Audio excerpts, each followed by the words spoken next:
Ano nga ba ang elephant apple or mas kilalang catmon? Ito ay tropical fruits na matatagpuan sa may mainit na klima.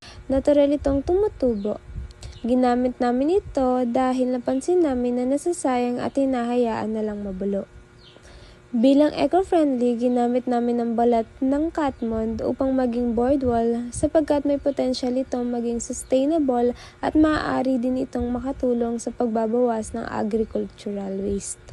Ayan po yung aming finished product. Nilagyan namin siya ng kulay para kapag nilagay siya sa board or sa wall, maganda siya tingnan.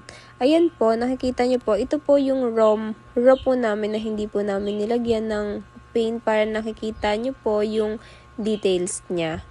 And kahit po na baluktutin nyo siya or bali-baliin, hindi po siya nasisira and bumabalik lang po siya sa totoo niyang form or sa shape niya pa din po. Then, kahit po na ibato-bato nyo po, hindi rin po siya nagkakrak.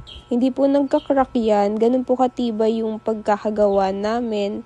Kahit po basain po siya ng water, nakikita nyo naman po, hindi niya po ina-absorb yung water. Ayan na po yung nagawa namin and ayan po yung possible na maging design namin. Pero since magnetic naman po siya, it's up to you na po kung paano shape po yung gagawin nyo or design. Ayun lang po. Thank you!